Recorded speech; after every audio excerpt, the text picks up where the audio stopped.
téléspectateur télévision Futurs Médias ñu ngi leen di nuyu di leen ziar toujours ci cadre 8 mars bi TFM dina seeti bépp femme boo xamante ne jigéenu jàmbaar la di évoluer ci métier bu mu mënti doon. alors tey nag ki ñu seet si fii ci embarcadère diñ naan jigéen baax na góor baax na moom da ciy gis boppam alors ñu dugg ci biir waxtaan ak ki nga xamante ne mooy suñu invité du jour mu wax ñu nan lay liggéeyee mais surtout en tant que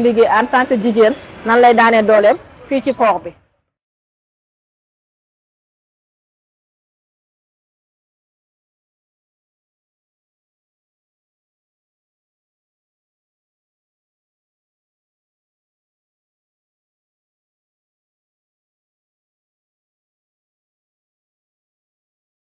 salaamaaleykum na ngeen def maa ngi nuyu ñëpp si turam santam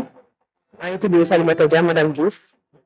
je suis commandant à bord des deux navires journal de la liaison Dakar-Gorée. Pour commencer maa ngi amee sama bac au lycée Seydina Limamou Laye.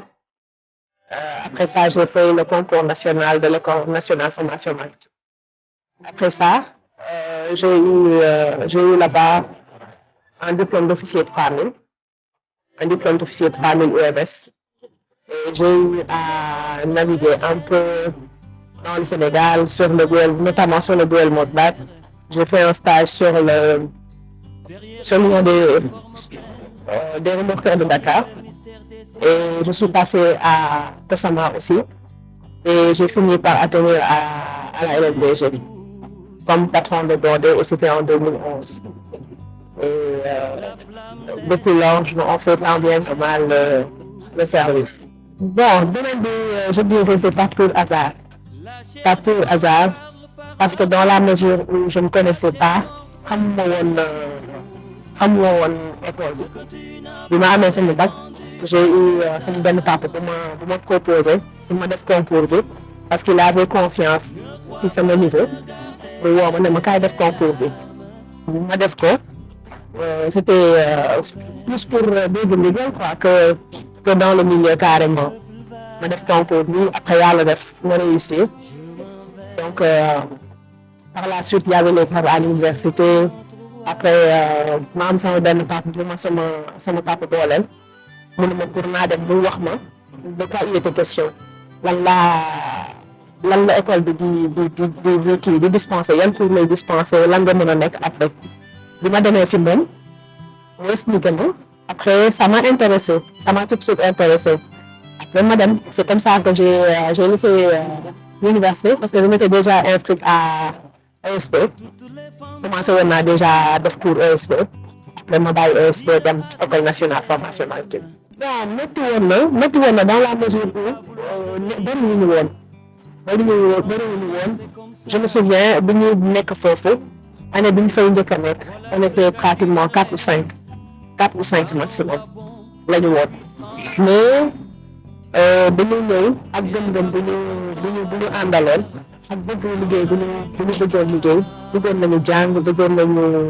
tekki bëggoon nañu am avenir bu baax donc on s'est donné comme les hommes après ça a fini par payer. Dakar-Gorée maa ngi fi commencé déjà en stage en 2011. Bon, bien fini aussi, j'ai trouvé des personnes formidables. Yoo xamante ne je n'ai pas tellement senti sentiruma trop genre bi. Sentiroon naa fi liggéey bu fi am, sentiroon naa bëgg avancer bu fi am. Ils m'ont laissé la chance de ma mën a dugg si carrément. Aussi, j'ai eu le soutien de mes parents. J'ai eu le soutien d'un ami qui est devenu mon mari aujourd'hui. J'ai eu le soutien de mes frères et sœurs. ñi nga xamante ne souvent ñoo jàpp si loolu ba mu egsi fii. ñoo jàpp ci loolu ba mu egsi fii. Je ne peux pas passer sans remercier mon père qui s'est donné corps et âme pour que je m'intéresse à cette chose-là. Et il avait vu juste parce que ça m'intéresse vraiment. Tane na rek bon. Manuel bi moom gisuma ni metti na parce que la conduite ce n'est que la partie visible de l'iceberg parce que y a plusieurs choses yoo xamante ne un avion c'est pas comme une voiture bu ngay def ay exercices de sécurité xam nga si bu doon tàkk tey doo di woowu sapeurs-pompiers il faut trouver les moyens de préserver la vie des passagers d'abord ensuite la vie de l'équipage donc loolu yëpp kii la laaj rigueur la laajte te ñu ngi ciy góorgóorlu métti na méttiwul moom laa lay wax rek booy avancer si rigueur di xool li nga war a def nga def ko après chose tout avec ta conscience après li si des nag dañ koy teg si loxo yàlla parce que ñun ñëpp ay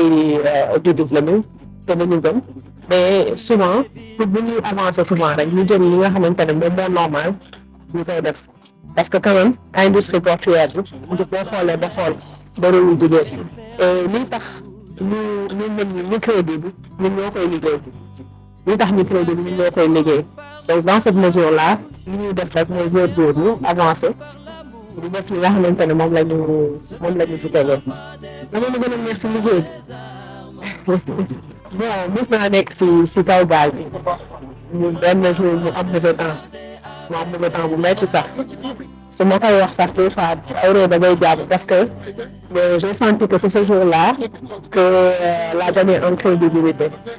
ci laa gagné que lañ gëm ni que jigéen mën na def lii parce que dafa bëri woon dafa amoon ul trop mu amoon benn waay bu toog fii di ñëw di kaas naan commandant bi ngaay xale bu jigéen bu ndaw bi mu yor gaal bi après bu ñu egsee dafa ne commandant bi laa bëgg a gis ñu ne ko maa ngi ñëw ñu ñëwee ne ma yow yaa commandant bi ma ne ko waaw mu dem andi paquetu tàngal ak jus daat moo koy may mu ma yow góorgóorlu bu baax bon c'est des choses qui arrivent parce que souvent duñu tàmmuñu gis une femme surtout une jeune femme commander un avion de cette envergure. waaw bon boobu dina la wax nii léegi si la bokk mais ce qui me rend plus fière c'est d'avoir eu la force de persévérer ba tey suñu ay rak xaw a ñeme parce que comme tu l'as dit au début bu ñuy commencer bëriwul woon trop mais léegi je vois que les sœurs ñu ngi def concours ñu ngi jaayante fii da ngay romb benn on a maintenant des capitaines au long cours am na ñoo xamante ne ñu ngi def seen formation ñu ngi persévérer ñu ngi avancer xam nga loolu je suis fière de sentir que au moins je fais partie des anciennes bi nga xamante ne permettre nañu suñu rakk yi avancer xam ni lii dara nekk si daal liggéey rek moo fi nekk. bon métti na méttiwul parce que pare woonu ba tey maa ngi jàng toujours je suis en train de faire un master en management portuaire au centre Redmar bon c'est un peu compliqué ak liggéey bi ak kër gi ak les enfants bon c'est compliqué mais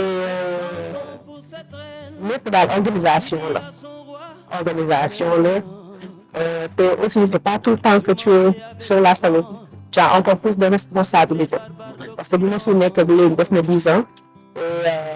et je suis devenue responsable d'exploitation du personnel embarqué donc cumulativement maa ngi nekk patron de bord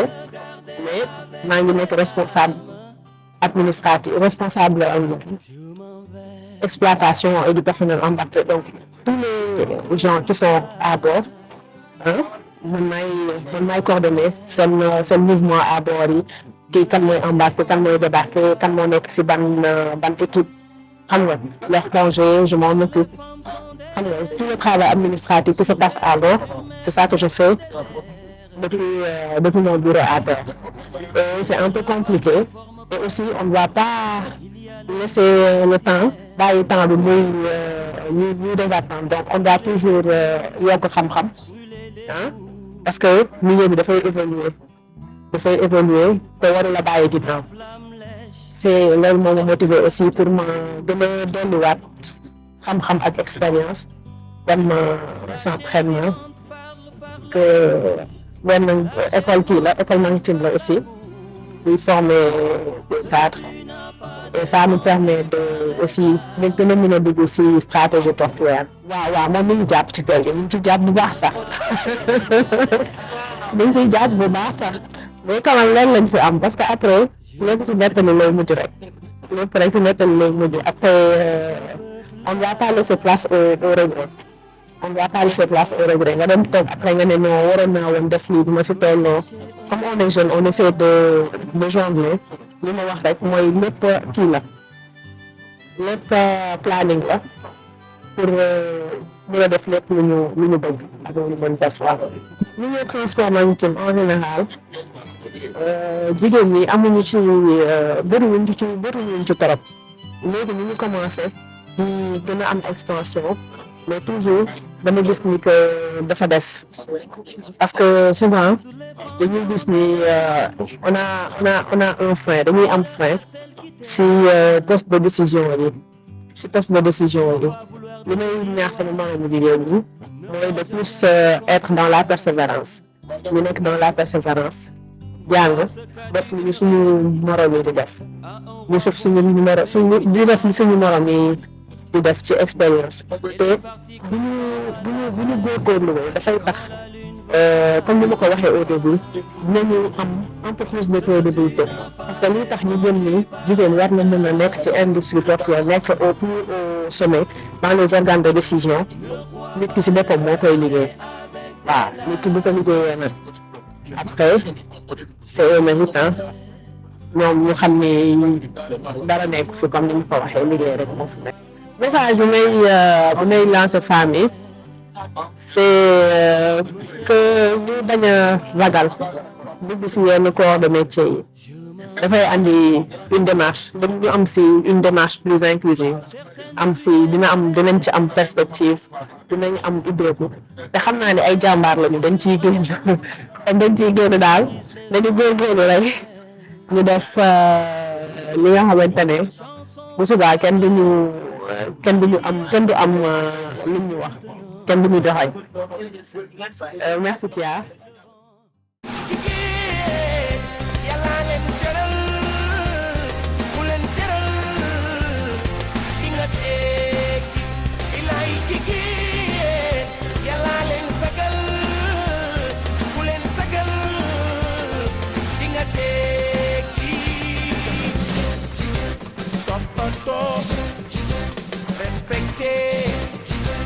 jox ko li ma moom di xeex ngir